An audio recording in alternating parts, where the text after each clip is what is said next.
సుప్రీంకోర్టులో చోటు చేసుకుంది. అది రెండు రాష్ట్రాల్లో అప్పట్లో కలకలం రేపినటువంటి కేసు, ఓటుకున్నట్టు కేసు. ఈ ఓటుకున్నట్టు కేసులో ఇప్పటి తెలంగాణ ముఖ్యమంత్రి రేవంత్ రెడ్డి, ఇప్పటి ఆంధ్రప్రదేశ్ ముఖ్యమంత్రి చంద్రబాబు నాయుడు ఇద్దరు నిందితులుగా, అక్యూజ్డ్ గా ఇన్వాల్వ్ అయినటువంటి కేసు.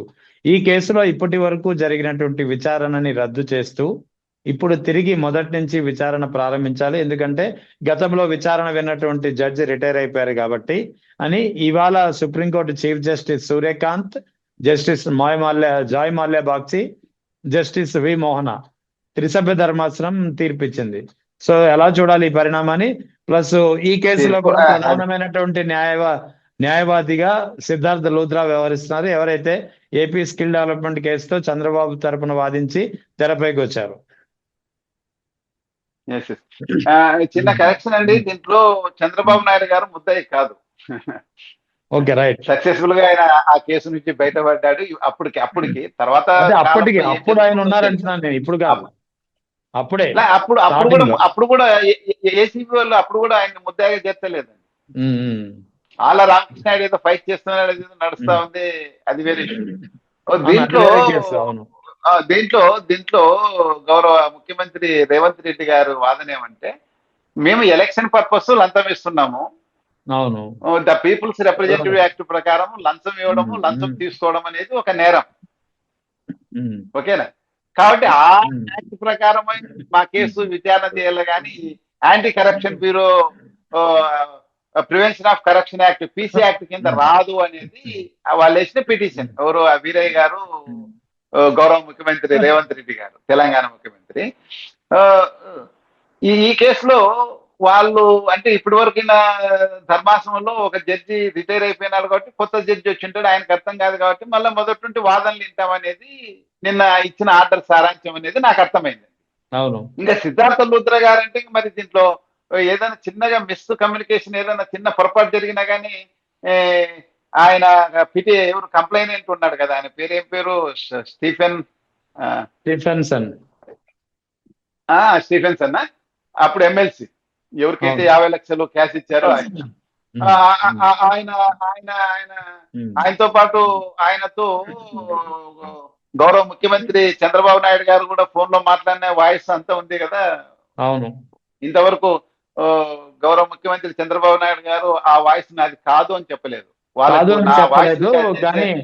వాయిస్ రికార్డ్ చేసే అధికారం ఎక్కడుంది, వాళ్ళ అధికారం ఎక్కడుంది అని అన్నాడు, కానీ ఆ వాయిస్ నాది కాదని ఆయనేమి చెప్పలేదు, అనలేదు, ఖండించలేదు. అది ఎందుకంటే ఆ పక్కన ముత్తైనో లేకపోతే ఇంకో సమాధానం ఫోన్ నుంచి మాట్లాడినారు. అది వాళ్ళకి ఎట్లా రికార్డ్ చేస్తారు, రికార్డ్ చేయకూడదని చెప్పారు. అది అలా నడుస్తుంది. కానీ చిన్న మిస్కమ్యూనికేషన్ కోర్టులో వాదించకపోతే మన చంద్రబాబు నాయుడు గారు, గౌరవ ముఖ్యమంత్రి గారు ముద్దయ్యే ప్రమాదం ఉంది దాంట్లో. కాబట్టి అందుకోసము ఈయన ఫ్యామిలీ ఇప్పుడు ఆయన, ఎందుకంటే ఆయన అన్ని కేసులు కూడా సిద్ధార్థ లూథ్రా గారు చేస్తుంటారు కాబట్టి ఆయనే దాంట్లో అడ్వకేట్ ఉండొచ్చు అనేది ఒక భావన. అంతేగాని సిద్ధార్థ లూథ్రా ఈ కేసు తీసుకోకూడదని ఏం లేదు కదా. ఏ కేసు ఆయన తీసుకోకూడదని కాదు. ఇక్కడ మొత్తానికి పరిణామం అయితే అసలు ఏం జరుగుతుంది? ఓటుకు నోటు కేసు మళ్ళీ మొదటి నుంచి విచారణ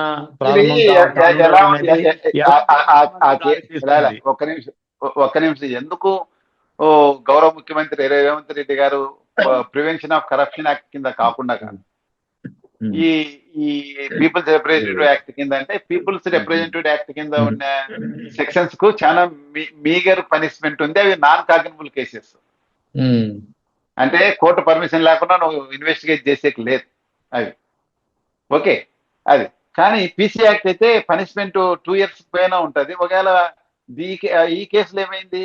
ఈ కేసులో డాక్యుమెంటరీ ఎవిడెన్స్ ఉంది, ఎలక్ట్రానిక్ డిజిటల్ ఎవిడెన్స్ కూడా ఉంది. పబ్లిక్ అంతా చూశారు.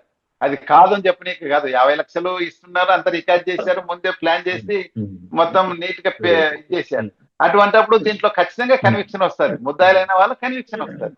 ఆ conviction prevention of corruption act కింద వస్తే ఎక్కువ ఉంటుంది.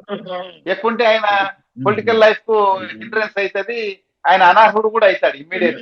2 years పైన పనిష్మెంట్ వచ్చి ఇదైతే ఈ దీంట్లోనైతే 6 months బిలో ఉంటుంది అనుకుంటున్నా నేను. ఒకసారి వెరిఫై చేసి మళ్ళీ ఈసారి నెక్స్ట్ టైం కలిసినప్పుడు చెప్తాను. అది తక్కువ పనిష్మెంట్, దాంట్లో కన్విక్షన్ అయినా పెద్దగా అంత పెద్ద ప్రాబ్లం రాకపోవచ్చు. అయితే ఇక్కడ ఇంకా 2 రేవంత్ years, రెడ్డి 3 years లో రేవంత్ రెడ్డి గారు 2021 జూలైలో ఒక పిటిషన్, స్పెషల్ లీవ్ పిటిషన్ దాఖలు చేశారు. ఇది ఎన్నికల నియమావళి ఉల్లంఘన కింద కాకుండా మీరు చెప్పినట్టు కరప్షన్ ఆఫ్ ప్రివెన్షన్ యాక్ట్ ప్రకారం కేసు నమోదు చేశారు కాబట్టి ఇది చెల్లదు అంటున్నారు. Is it valid argument or not? Is it valid or not అనేది నేను అడుగుతున్నా. ఇప్పుడు ఇప్పుడు లంచం ఇవ్వడం అనేది ప్రివెన్షన్ ఆఫ్ కరప్షన్ యాక్టే కదా. అంతే కదా. లంచం ఇవ్వడం అనేది అంటే ఇది కాకుండా అదొక్క సెక్షనే పెట్టాలంట. నాకు అది కూడా సెక్షన్ యాడ్ చేశారో లేదో తెలియదు. ఇది వ్యాలిడా లేదనేది మనం కోర్టు, సుప్రీంకోర్టు లెవెల్లో నడుస్తా ఉంది. Court decision తీసుకుంటదండి.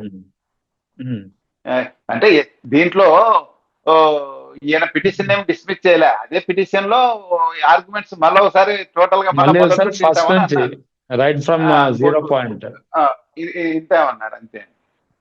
సో ఇది మళ్ళీ మొదటి నుంచి విచారణ ప్రారంభం కావడం అంటే అది దేనికి సంకేతం అని చెప్పొచ్చు అంటారు మీ విశ్లేషణ ప్రకారం? దీంట్లో కొత్తగా ఏమి ఇదే ఇప్పుడు పిటిషనర్స్ గౌరవ ముఖ్యమంత్రి రేవంత్ రెడ్డి గారు, ఆయన గంట వీరయ్య అనే ఎక్స్-ఎమ్మెల్యేనో ఉంటారు. ఇప్పుడు ఎమ్మెల్యేనో కాదో నాకు తెలియదు, ఏ పార్టీలో ఉన్నాడు ఆయన. వీళ్ళు వేసిన పిటిషన్ ఏం డిస్మిస్ చేయలేదండి, డిస్మిస్ చేయలేదు కోర్టు. అవును, మళ్ళా మొదటి నుండి ఇంతామన్నారు. మళ్ళీ వీళ్ళకి ఏదన్నా మిస్ అయింటే వీళ్ళు ఇంకా ఎక్కువ చెప్పుకునే కూడా అవకాశం ఉంది కదా. ఇప్పుడు రేవంత్ రెడ్డికి షాక్ గీక్ అని ఇట్లాంటివి చెప్పనీక లేదు. సరే ఇంకా టైం గెయిన్ అవుతున్నారు వాళ్ళు. ఎందుకంటే ఈ కేసుల్లో ఎంత డిలే అయిపోయి అలా కోల్డ్ స్టోరేజ్ ఉంటేనే happy.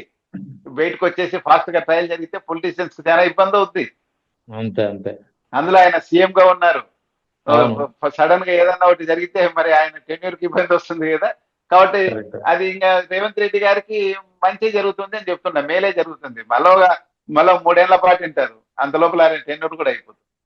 Right sir, thank you sir, thank you very much, thank you. నమస్తే.